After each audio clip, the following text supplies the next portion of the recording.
Now, we're going to get a little sciencey. There is a danger that we're going to look at this and we're going to think we're going to be putting on floors like a building. But as I said, this is a space station. It spins and it gets its pseudo-gravity from the nature of its spin, which then begs the question, is that gravity equal all over the ship? And it will not be as a result of this. So where are the high gravity areas, where are the low gravity areas? Now, why should that worry us? This ship is going to be crashed into a planet. That artificial gravity from the spin is not going to be useful anymore. But it is useful because it informs what is in each part of the ship. Obviously, in the areas where you've got a higher gravity, you're being pushed out against that outer hull, then you're going to put probably more if it's more than 1G, substantively more than 1G, you'll probably put heavy machinery or various heavy systems. If it's 1G, you'd put your HABs and your command and control. If it starts getting lighter, you might put in there some of your engineering facilities or other things that need storage and so forth. So if you think about it, a space station is literally concentric rings of gravitational, not actually gravitational, centrifugal force. And we need to reflect that because this is a spinning station. The first thing we're going to put down, and we're going to map this out before we work on it. So I'm going to go to the deck layer. In fact, I'm going to make a new layer. I'm going to call it guide. And the reason for that, I'm sorry, I'm talking sheets at the moment. I'm going to create a new sheet called guide. And I'm going to create a new layer called guide. And the reason I want to do that is I would like to make sure that when I map how these floors, these concentric rings of floors that are going to be inside here, I want to map them into logical, if you will, spires. It's probably the easiest way of me describing what we're talking about here. And that will give me the sizing that I need for making the loops. Now, I've changed to red so that I can easily see these. I've got a sheet and a layer set to guide. I'm going to use, let me just check my grid settings again. I've actually set that to 2 snaps, which is perfect for what I want. I'll just change the name because I didn't do that right before. Bad joke. So let's think about it. If I was going to put the highest level of gravity is going to be on this edge, but of course you'd never have that. You'd never be all the way out there. So let me make that as 1 floor.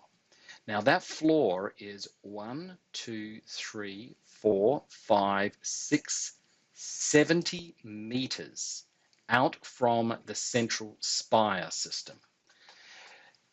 In other words, it's 17 meters radius. Now we have to figure out how much spin would be required to make this, let's say 1.3 grav or 1.3 Gs.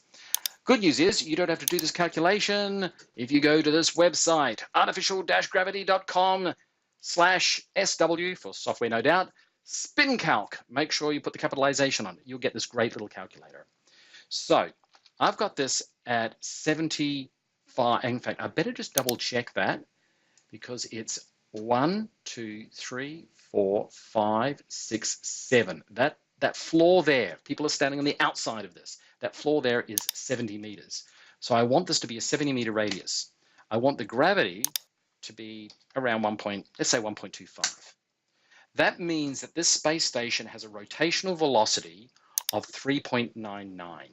We don't really need to worry too much about the tangential velocity, but basically it spins at 3.99, just under 4 rotations a minute. And that's not going to be relevant in the game, but it does give you an idea. Now, the reason why I want this is my baseline. For all of the future calculations we're going to be doing for different floors, we can't change this, and we can't change this, and this will be set for us. So the only thing that changes is effectively what's known as centripetal acceleration, which is actually pseudo-gravity. It's not real gravity, centripetal acceleration, the force that you're being pushed back against the wall.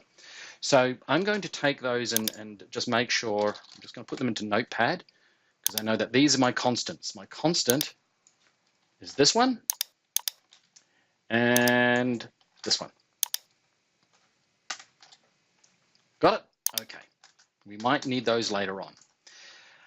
So we now know that this outside area is 1.25 Gs.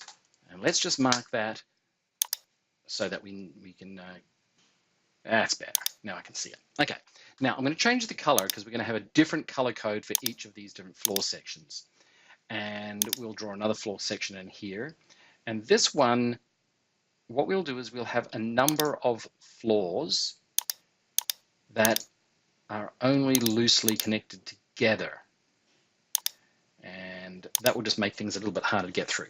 Now, the only important thing to know here is that this is precisely 10 meters shorter than, or closer to the center than the previous one. So if we come back to our calculator, we could go 60. Now, I don't want those constants to change. I want those constants to be, well, constant. So I need to put this constant back in there. Sorry, I was cutting and pasting from the constant that we had before. There we go. Now, look at this. That means that those blue floors are just slightly over 1G, which makes them perfect for our HAB areas. So I'm going to note that. Let me go and write that down.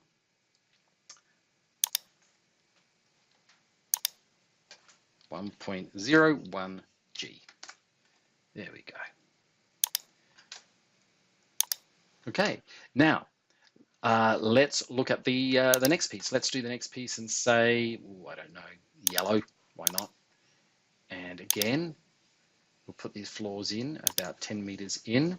We might make these ones a little bit larger. Have them lining up like so.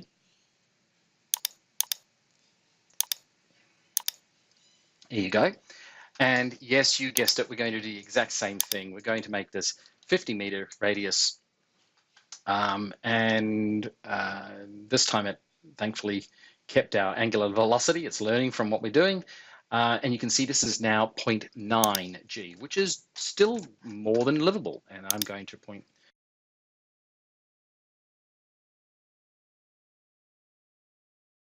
have something very special in the middle of them. We call them gravity drives, which need to be surrounded by the reactors. So let's use orange for that. I'm going to come right in the middle. I'm going to create a spherical section like so. That's probably too big. There you go. I might put a couple of reactors around it as well. There and there. We will link all of those together actually, I'll come in even further and do that later. But that means I now want to remove this floor and this floor. Okay. And let's refresh.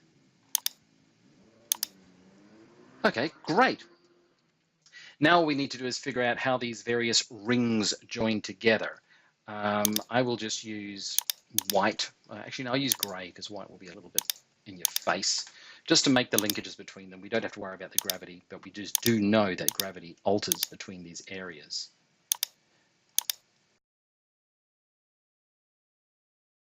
In fact, I'm going to put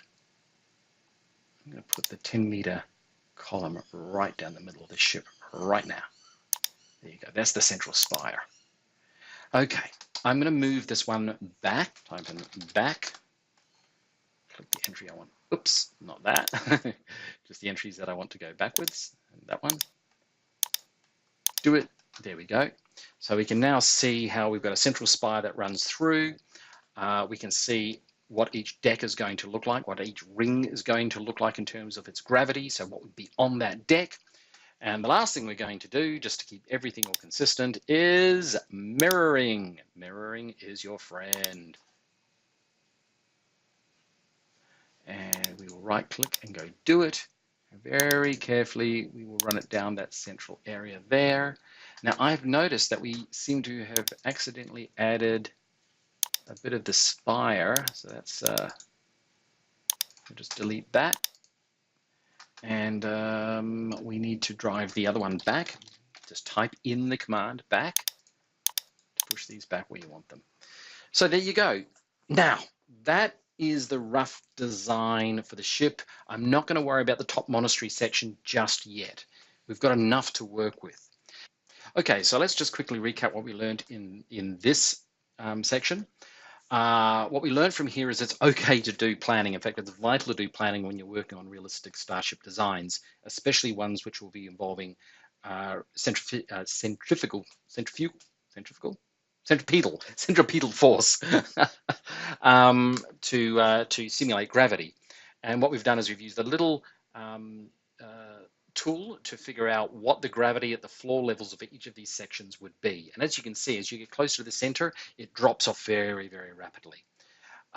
We've also mapped out where each floor would sit in relation, and we've put the terminus, the supporting beams between that, which will also act as basically the ways that you get between these various levels, these lifts. Now, it's really important to think this, again, you're standing on the outside of each of these areas, but this blue floor here and this blue floor here are actually the same floor because it's a ring.